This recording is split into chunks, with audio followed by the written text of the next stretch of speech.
Hey guys, gonna make a little quick one here about forestry economics. I just brought one little trailer full of wood that was sitting at the landing. It wasn't even a full load, but I didn't want it to sit and lose grade. I didn't want anybody to steal any of it, so I hauled it in. I could use a couple bucks, and I put a mix and match on the trailer. So I went to two different sawmills that are almost side by side.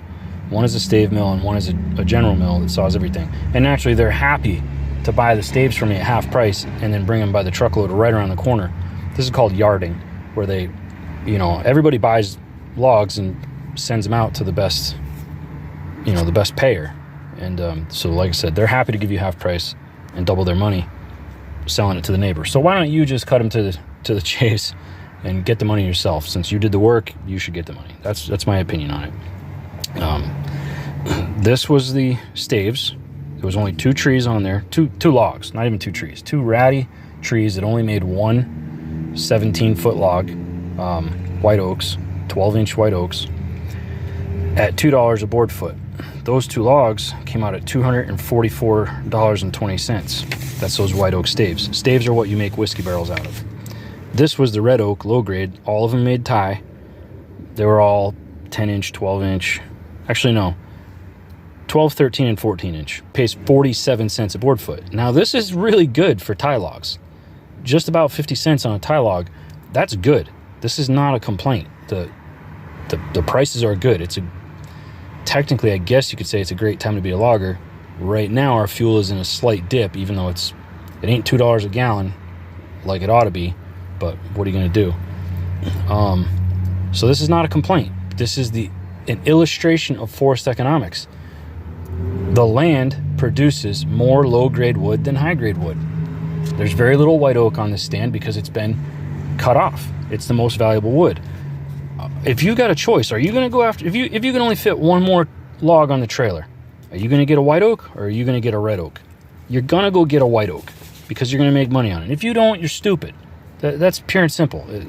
Your own self-interest has to drive you to do what's good for you.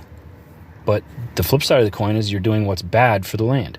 It's good for you short term. It's good for the landowner short term. It's great short term. High grading is fantastic short term. But when it's been done for generations, when it's been done for a century, your forest gets poorer and poorer. This is the same idea as picking the nicest corn or picking the nicest tomatoes and leaving the rotten looking stuff hoping it will get better. It cannot get better. A garden, we cull that crop and then we plant new every year. So every single year, we get a fast new rush of the most vigorous and straightest growth. And we can see our best plants. It's not rocket science. You can at a glance pick out your winners and losers.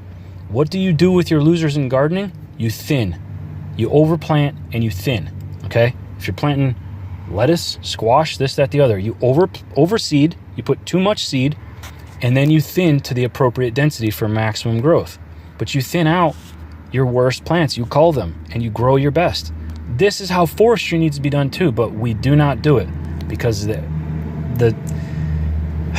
duration, human life cycles and forest life cycles have a poor mismatch. So in order to extract equity from our forests, we harvest the best because it's the most economical to harvest. Harvesting costs are very high. It costs a lot of money to have a truck, a trailer, a skidder, a knuckle boom, a feller buncher. It costs an awful lot of money. A crew to run it, a service truck, a fuel transfer tank.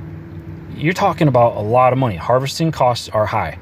So to go and harvest the poorest wood at the highest cost in the short term is a very bad idea.